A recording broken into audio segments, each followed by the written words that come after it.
जनताका बीचमा छलफल र बहसको विषय बनाउनु पर्दछ। म तपाईहरुलाई के कुरा बताउन चाहन्छु भन्दाखेरि राजनीतिक परिवर्तनको समयमा जति धेरै दलहरू खोले पनि फरक पर्दैन थियो, किनकि राज्य सत्ताका विरुद्धको संघर्षमा मोर्चा बनाएर जान सकिन्थ्यो, संयुक्त आन्दोलन गर्न सकिन्थ्यो। विगतमा हामीले त्यस्तै गरेका थियौं। राणाशाहीका विरुद्ध हामी मिलेर लड्यौं, पञ्चायतका विरुद्ध हामी मिलेर लड्यौं, राजतन्त्रका विरुद्ध हामी मिलेर लड्यौं, राजनीतिक परिवर्तन हामीले सम्भव बनायौं। तर म तपाईलाई के कुरा बताउन चाहन्छु त भन्दाखेरि 62-63 को राजनीतिक परिवर्तनका समयमा नेपाली कांग्रेसका नेता गिरिजाप्रसाद कोइरालाले हरदम एउटा कुराको चर्चा गर्नुहुन्थ्यो। त्यो चर्चा के थियो भन्दाखेरि एउटा पुस्ताले तीनवटा क्रान्तिको नेतृत्व गर्दैछ भनेर 7 सालको परिवर्तनसँगै आफू आन्दोलनमा सामेल भएको कुरालाई सगर्व घोषणा गर्नुहुन्थ्यो। उहाँको त्यो अभिव्यक्तिबाट मेरा मनमा एउटा प्रश्न निरन्तर रूपमा उपस्थित हुन्थ्यो। त्यो प्रश्न के हो त भन्दाखेरि दुनियाँमा एउटा राजनीतिक क्रान्ति पछाडि युग बदलन्छ। नेपालमा हामीले तीनवटा राजनीतिक क्रान्ति सम्पन्न गर्दा पनि नेपाली समाजलाई किन बदल्न सकेनौं? यो प्रश्न नेपालको राजनीतिको चुनौतीपूर्ण प्रश्न हो। त्यस अर्थमा नेपालका राजनीतिक दलहरू विद्रोहका लागि च्याम्पियन त पनि निर्माण र सिर्जनाको अभियान उनीहरूले पूरा गर्न सकेनन्। त्यस अर्थमा आज नेपाली समाजमा जुन प्रकारको निराशा छ, जुन प्रकारको असन्तुष्टि छ, त्यसलाई सामना र समाधान गर्न सक्ने सामर्थ्य कुनै पार्टीसँग छ भने त्यो नेकपा एमाले पार्टीसँग मात्रै छ। तर त्यसलाई रोक्ने कोसिस भइरहेको छ मोर्चाबन्दीका माध्यमबाट, गठबन्धनका माध्यमबाट।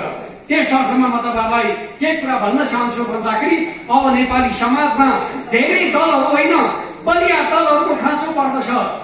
आज नेपालको राजनीतिमा हेर्नुहुन्छ भने जो कमजोर छ त्यसले शासनको नेतृत्व गर्ने। के जनताको जनादेश त्यस्तै हो? आज प्रतिसभामा हेर्नुहुन्छ भने नेपाली कांग्रेस पहिलो दल छ, नेकपा एमाले दोस्रो दल छ, माओवादी धेरै तल तेस्रो दलका रूपमा रहेको छ। तर सरकारको नेतृत्व कसले गर्दैछ? तेस्रो दलले गर्दैछ। केका आधारमा गर्दैछ भन्दाखेरि नेपाली समाजमा राजनीतिको ध्रुवीकरण हुन सकेन। बलिया राजनीतिक दलहरू जो राष्ट्रको लागि आवश्यक छन् त्यस आधारमा उनीहरू बलिया हुन सकेनन्। यो मान्यताका आधारमा कमजोर शक्तिले शासन गर्ने र हरदम सम्झौता गर्ने, नीतिगत सम्झौता गर्ने जुन प्रकारको अवस्था छ, यो अवस्थाबाट मुलुकलाई बाहिर निकाल्नु आवश्यक छ। त्यस अर्थमा मैले भन्दै गरेको छु, जति धेरै राजनीतिक दलहरू त्यति धेरै नीतिगत विचलन, जति धेरै राजनीतिक दलहरू त्यति धेरै राजनीतिक अस्थिरता, जति धेरै राजनीतिक दलहरू त्यति धेरै वैदेशिक चलखेल, जति धेरै राजनीतिक दलहरू राष्ट्रको भविष्य उनीहरू हुन्छ। त्यस अर्थमा धेरै राजनीतिक दलहरू होइन, बलिया राजनीतिक दलहरूतर्फ अब समाजलाई डोर्याउनु जरुरी छ। बलिया राजनीतिक दलहरूको निर्माणका लागि हामीले नेकपा एमालेका तर्फबाट चुनाव लगतै हामीले मिशन ग्रासरुट अभियान चलायौं। त्यसको उद्देश्य के थियो? अहिले हाम्रा लागि सत्ता प्रधान होइन, हाम्रा लागि राष्ट्रको भविष्य प्रधान हो। अब यो राष्ट्र निर्माण गर्नका लागि कमजोर दलहरूसँगको सहकार्यबाट बलियो राष्ट्रिय शक्तिका लागि विकास अबको हाम्रो संकल्प हो भन्ने मान्यताका आधारमा हामीले मिशन ग्रासरुट अभियान थालेका थियौं। र त्यही मिशन ग्रासरुट अभियानको जगमा यति बेला नेकपा एमाले बलियो राष्ट्रिय शक्ति निर्माणको संकल्पका साथ नयाँ योजना, नयाँ संकल्पका साथ अगाडि बढ्न खोजिरहेको कुरा म तपाईहरुका बीचमा राख्न चाहन्छु।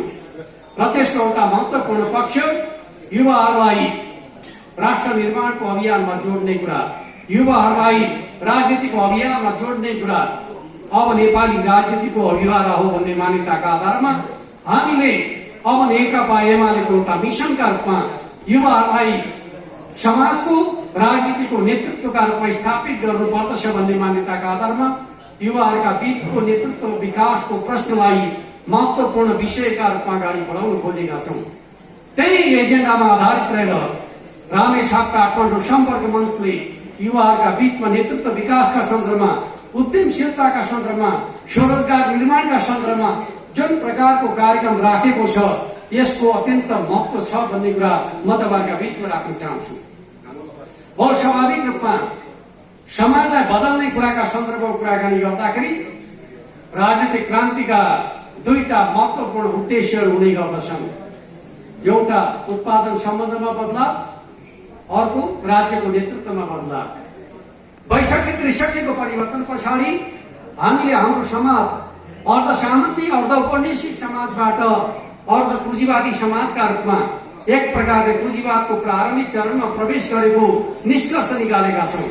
तर हाम्रो पुँजीवाद अत्यन्त कमजोर अवस्थामा छ। हाम्रो पुँजीवाद व्यापारिक पुँजीवादबाट आक्रान्त छ। हाम्रो पुँजीवाद दलाल नोकरशाही पुँजीवादबाट आक्रान्त छ। जुन पुँजीवादले मुलुकभित्र उद्यमशीलतालाई प्रवर्धन गर्दैन, जुन पुँजीवादले मुलुकभित्र उत्पादकत्व वृद्धि गर्ने कुरामा जोड दिँदैन, जुन पुँजीवादले मुलुकभित्र रोजगारी सृजना गर्ने कुरामा जोड दिँदैन, जुन पुँजीवादले युवाहरूलाई विदेश जान प्रेरित गर्छ, जुन पुँजीवादले रेमिटेन्सका भरमा मुलुकका घरका चुलाहरू बाल्ने कुरा गर्दछ, त्यो पुँजीवाद होइन हामीले खोजेको पुँजीवाद। हामीले खोजेको पुँजीवाद भनेको राष्ट्रिय पुँजीको विकास हो भन्ने कुरालाई बुझ्नु जरुरी छ। राष्ट्रिय पुँजीको विकासका लागि उद्यमशीलता अपरिहार्य छ।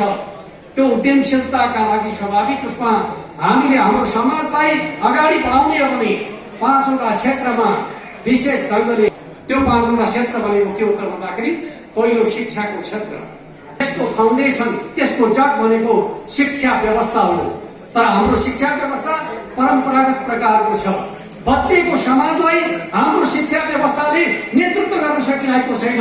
आज हाम्रो समाजको उत्पादन सम्बन्धमा जुन प्रकारको बदलाव भएको छ, बजारले जे कुराको डिमान्ड गर्दछ त्यसका आधारमा हाम्रो जनशक्तिलाई रूपान्तरित गर्ने काम शिक्षा व्यवस्थाले गर्न सक्नुपर्छ। शिक्षा व्यवस्था परम्परागत ढाँचाको छ, त्यसलाई बदल्नु जरुरी छ।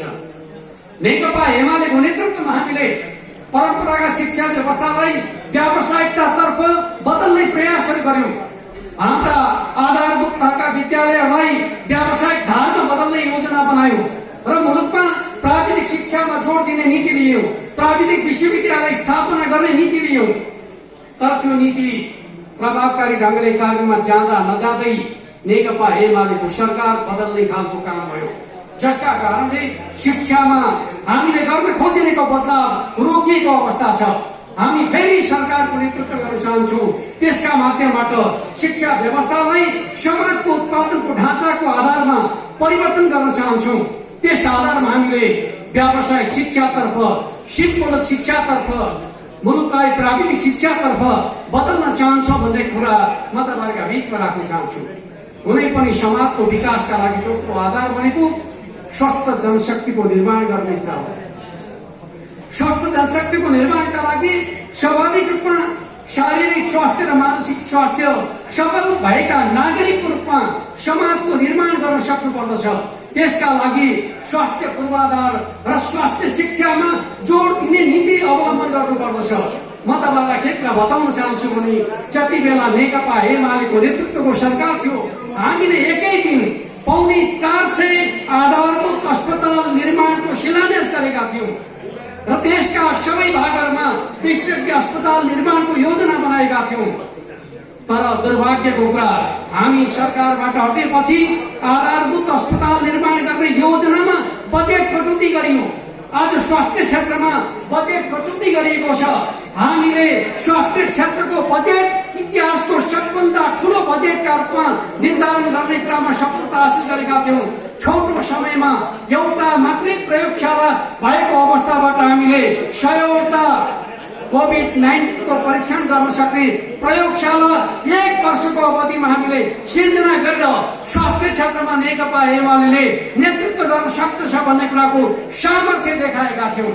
जब सरकार बदलियो, स्वास्थ्य क्षेत्रको पूर्वाधार निर्माणका कामहरू ठप्प भएका छन्। त्यस अर्थमा राष्ट्र बनाउने पार्टीको हो भन्ने कुरा उनीहरूले अगाडि बढाइरहेका नीतिका आधारमा, उनीहरूले अगाडि बढाइरहेका योजनाका आधारमा हेर्नु पर्दछ भन्ने कुरा म तपाईहरुका बीचमा राख्न चाहन्छु।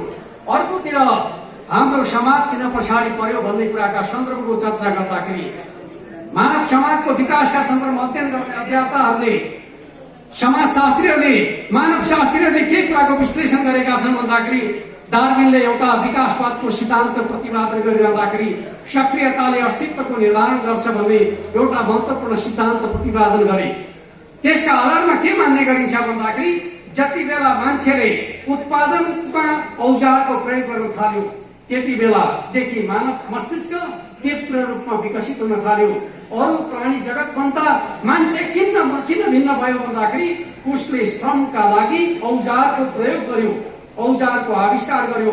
त्यस अर्थमा मानिस विकसित भयो र हामी नेपाली समाजलाई विकसित बनाउन चाहन्छौँ भने स्वाभाविक रूपमा विज्ञान र प्रविधिले विकसित गरेका आधुनिक यन्त्र उपकरण र प्रविधिको प्रयोग नेपाली समाजमा जति तीव्र गतिमा विकास गर्न सकिन्छ नेपाली समाज त्यति नै रूपान्तरित हुन्छ।